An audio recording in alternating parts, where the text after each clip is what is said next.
هم في صلاتهم خاشعون والذين هم عن اللغو معرضون والذين هم للزكاة فاعلون والذين هم لفروجهم حافظون صدق اللہ العظیم۔ حضرات محترم، آپ حضرات درس قرآن سماعت کریں گے، اور درس قرآن کے لیے جس ہم نے آیت کریمہ کا آج ہم نے انتخاب کیا ہے، سب سے پہلے آپ اس کا تعلق سماعت فرمائیے۔ یہ 18واں سپارہ ہے، سورہ المومنون ہے، اور اس کی ابتدائی ہم نے 5 آیت کریمہ آپ کے سامنے تلاوت کی ہے۔ اس سورہ مومنون کے اندر اللہ تبارک و تعالیٰ نے کامیاب لوگوں کی صفات کو بیان فرمایا ہے۔ اللہ نے ارشاد فرمایا قد افلح المؤمنون، بے شک مراد کو پہنچے ایمان والے، یعنی کہ ایمان والے ہی کامیاب ہیں۔ جن کے پاس ایمان نہیں ہے وہ دنیا میں کامیاب ہو کر بھی ناکام ہیں، اور جن کے پاس ایمان ہے اصل میں کامیابی وہی لوگ ہیں۔ اور جانتے ہو راز کی بات کیا ہے؟ وہ راز کی بات یہ ہے کہ جس کا خاتمہ ایمان پر ہو جائے اصل کامیاب وہ ہے۔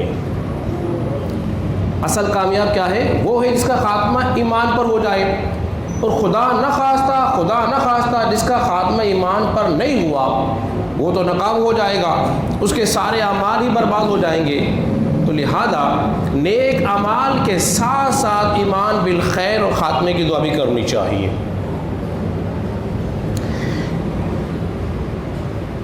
اللہ نے فرمایا مومن لوگ جو ہیں، ایمان والے لوگ جو ہیں وہ کامیاب ہو گئے۔ اب کامیابی کی پہلی دلیل کیا ہے؟ ان کے اندر پہلا راز کیا ہے؟ ان کی پہلی خوبی کیا ہے؟ پہلی صفات کیا ہے؟ اللہ نے ارشاد فرمایا الذین هم فی صلاتهم خاشعون، اور جو اپنی نمازوں کو خشوع اور خضوع کے ساتھ ادا کرتے ہیں، جو اپنی نمازوں کو خشوع اور خضوع کے ساتھ ادا کرتے ہیں۔ اس کے کئی معنی علماء کرام نے بیان فرمائے ہیں۔ ایک تو یہ ہے کہ ظاہری آداب ہو اور باطنی آداب ہو، یعنی کہ اس کے دل میں غیر کا خیال بھی نہ جائے اور اس کے ہاتھ پیر بھی حرکت نہ کرے۔ ایک تو خشوع کا معنی یہ ہے۔ دوسرا مطلب یہ ہے کہ اسے یہ خبر ہی نہ ہو کہ میرے دائیں طرف کون کھڑا ہے اور میرے بائیں طرف کون کھڑا ہوا ہے۔ یہ ہے اصل خشوع، خبر ہی نہ ہو کہ ہو کیا رہا ہے اور ہو حالت نماز میں۔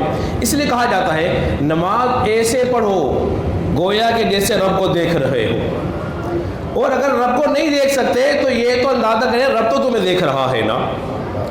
اب دیکھیے امام اعظم رضی اللہ عنہ کی نماز کا عالم کیا تھا کہ نماز پڑھا رہے تھے اور ایک سانپ چھت سے آگے گر پڑا، اور جیسے ہی سانپ گرا نا کھلبلی مچ گئی۔ امام اعظم نماز کو پوری خشوع خضوع کے ساتھ ادا کرتے رہے، انہیں خبر ہی نہ ہوئی۔ اور حضرت علی کی نماز کا عالم یہ تھا، ایک جنگ میں کیل لگ گیا، بڑی تکلیف ہوئی، نکال نہیں سکتے تھے۔ آپ نے فرمایا جب میں حالت نماز میں کھڑا ہو جاؤں نا نماز پڑھنے کے لیے تو میرے جسم سے تیر کو نکال لینا۔ ایسا ہی کیا گیا، حضرت علی کھڑے ہوئے، تیر کھینچ لیا گیا، آپ کو خبر بھی نہ ہوئی۔ یہ ہے خشوع خضوع کرنے والے لوگ۔ اور نبی کریم صلی اللہ علیہ وسلم نے ارشاد فرمایا، نبی پاک علیہ الصلوۃ والسلام نے ارشاد فرمایا، مسلم میں حدیث مبارکہ موجود ہے، ابو داؤد کے اندر حدیث مبارکہ موجود ہے، جس نے 2 رکعت نماز اس طرح پڑھی، صرف کتنی 2 رکعت نماز ایسے پڑھی کہ اس کا دل اور اس کا جسم غائب نہیں ہوا، اس کا دل بھی حاضر رہا، اس کا جسم بھی متوجہ رہا۔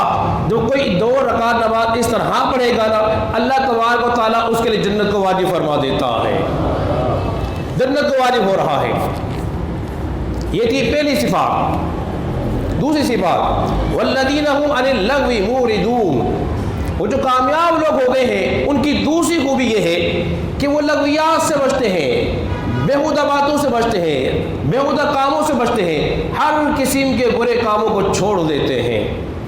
اور حدیث میں یہ ہے جس نے بے مقصد کاموں کو چھوڑ دیتا ہے نا جو بندہ، اللہ تبارک و تعالیٰ اس کے ایمان کے اندر حسن کے اندر اضافہ فرما دیتا ہے۔ اور دیکھیے نماز ہم پڑھتے ہیں نا، نماز کرتی کیا ہے؟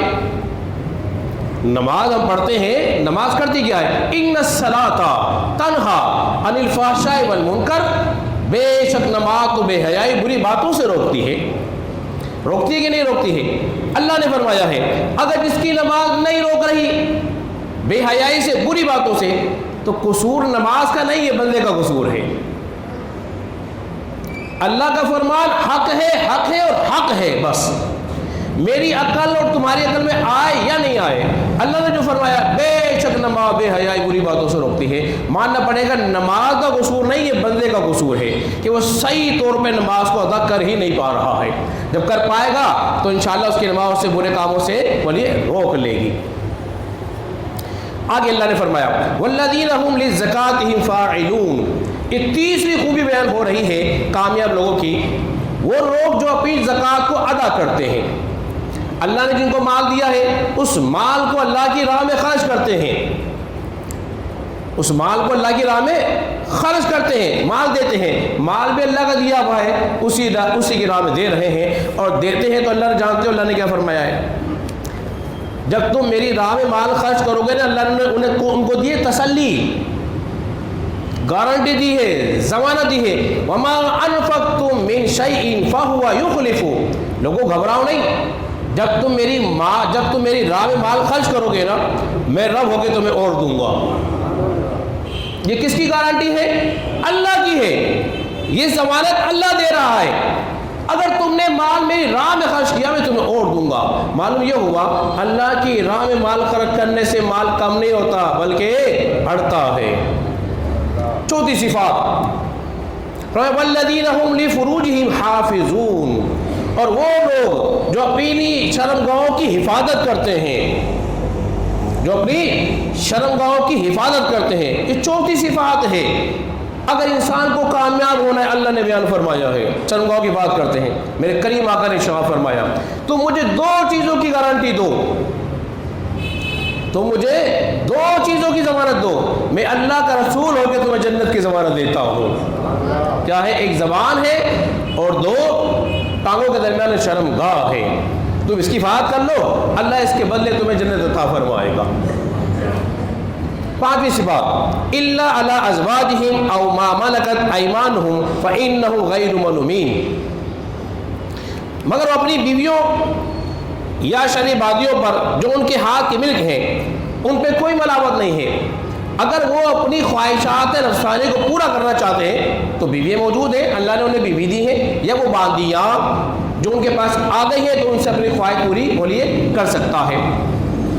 फमन इब्तगा वरा अज़ालिका फ़उलाइका हुमुल आदून, इसके दो के सिवा कहीं और जाएगा तो ये हद से बढ़ने वाला हो जाएगा। अब बीवी और बांदी का फ़र्क ज़रा मैं समझा देता हूँ दो लफ्ज़ों के अंदर, वक्त मेरे पास बहुत महदूद है। बीवी का विरासत में हिस्सा है, लोंडी का हिस्सा नहीं है। अब लोंडी भी ख़त्म हो गई, ज़माने सालत में थी। बीवी तलाक ले सकती है, लोंडी ले नहीं सकती, वो तो उसकी मिल्क है, खरीद लिया उसने, वो हमेशा उसके बाद रहेगी, जबकि बीवी हमेशा रहने वाली उसके बाद बोलिए नहीं है, चाहे तलाक ले किसी से शादी कर ले। ये बड़ा फ़र्क है दोनों के अंदर।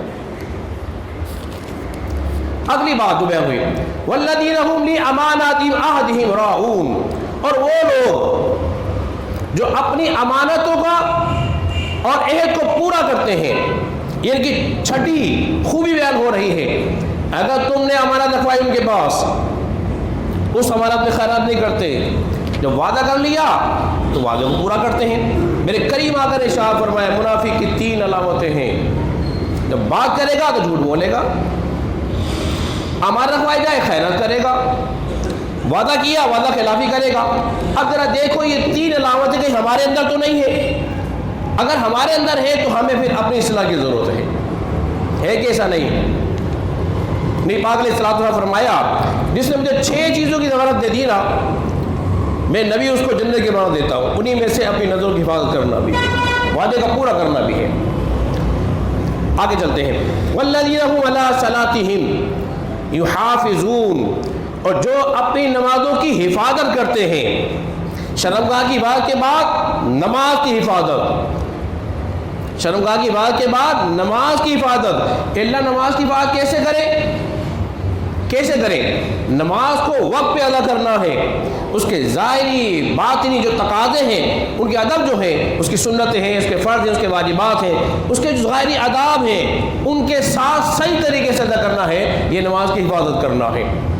और एक मकाम पे अल्लाह ने इरशाद फरमाया, मुनकिर जो हदीस हैं वो इनकार करते हैं अल्लाह ने तो नमाज कायम का हुक्म दिया है, पढ़ने का हुक्म दिया ही नहीं। नमाज कायम का मतलब ये है वक्त पे कायम करना है।